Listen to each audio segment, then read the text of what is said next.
আসসালামু আলাইকুম ওরহমাতুল্লাহ।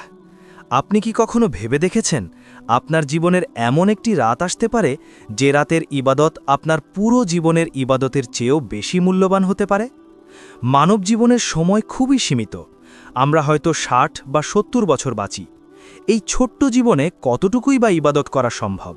কিন্তু মহান আল্লাহ তাআলা উম্মতে মুহাম্মদীর প্রতি এতই দয়ালু যে তিনি আমাদের এমন একটি রজনী উপহার দিয়েছেন যা ১,০০০ মাসের চেয়েও উত্তম।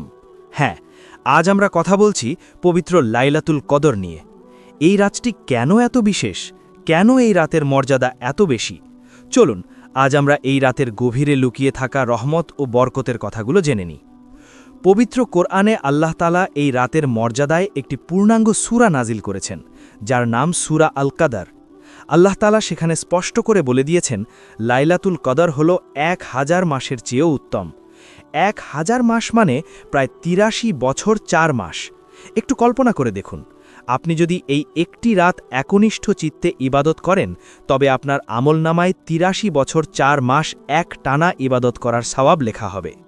এটি এমন এক সুযোগ যা কোনো বুদ্ধিমান মানুষ কখনো হারাতে চাইবে না। এই রাতের সবচেয়ে বড় বৈশিষ্ট্য হল, এই রাতেই মানবজাতির মুক্তির চূড়ান্ত গাইডলাইন পবিত্র কোরআন নাজিল করা হয়েছে। কোরআন যেমন সর্বশ্রেষ্ঠ কিতাব, তেমনি যে রাতে এটি নাজিল হয়েছে সেই রাতটিও সর্বশ্রেষ্ঠ। এই রাতে জিব্রাইল আলাইহিসসালাম অসংখ্য ফেরেশতা নিয়ে পৃথিবীতে নেমে আসেন। পৃথিবীতে তখন এত বেশি ফেরেশতা অবতরণ করেন যে তাদের ভিড়ে যেন পৃথিবীর মাটিও সংকীর্ণ হয়ে যায়।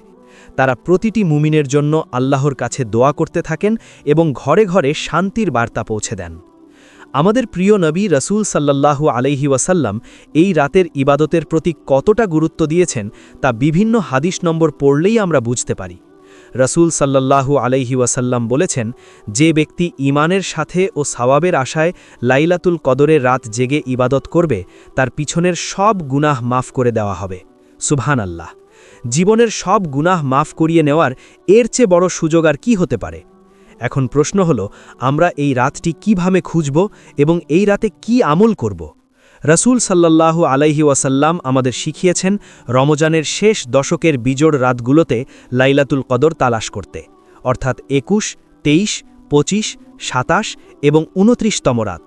এই রাতগুলোতে আমাদের উচিত বেশি বেশি নফল নামাজ পড়া, কোরআন তেলাওয়াত করা, জিকির করা এবং আল্লাহর কাছে ২ হাত তুলে কান্না করা, নিজের গুনাহের জন্য ক্ষমা চাওয়া এবং একনিষ্ঠ চিত্তে তওবা করা। আম্মাজান আয়েশা রাদিয়াল্লাহু আনহা একবার রাসূল সাল্লাল্লাহু আলাইহি ওয়াসাল্লামকে জিজ্ঞাসা করেছিলেন, হে আল্লাহর নবী, আমি যদি লাইলাতুল কদর পেয়ে যাই তবে কি দোয়া করব? তখন রাসূল সাল্লাল্লাহু আলাইহি ওয়াসাল্লাম তাকে একটি বিশেষ দোয়া শিখিয়েছিলেন। দোয়াটি হল, আল্লাহুম্মা ইন্নাকা আফুউন তুহিব্বুল আফওয়া ফাআফু আন্নি। এই রাতে দুনিয়ার কোনো সম্পদ চাইবেন না, শুধু আল্লাহর কাছে ক্ষমা চাইবেন। কারণ আল্লাহ যদি আপনাকে ক্ষমা করে দেন, তবে দুনিয়া ও আখেরাতের সব সফলতা আপনার পায়ের কাছে এসে লুটিয়ে পড়বে। ভাই ও বোনেরা, কে জানে, হয়তো এটাই আমাদের শেষ রমজান। হয়তো আগামী বছর এই পবিত্র রাতটি পাওয়ার সৌভাগ্য আমাদের আর হবে না। তাই আসুন, এই মহামূল্যবান রজনীকে আমরা অবহেলায় না কাটাই। রাতের নীরবতায় মহান রবের সামনে সিজদায় লুটিয়ে পড়ি, চোখের পানি দিয়ে আমাদের হৃদয়ের সব কালিমা ধুয়ে ফেলি। মহান আল্লাহ আমাদের সবাইকে লাইলাতুল কদরের ফজিলত অর্জন করার তৌফিক দান করুন। আমাদের সবার ইবাদত কবুল করুন ইনশাআল্লাহ। আমরা সবাই এই রাতের পূর্ণ সওয়াব লাভের চেষ্টা করব। আসসালামু আলাইকুম ওয়া রাহমাতুল্লাহ।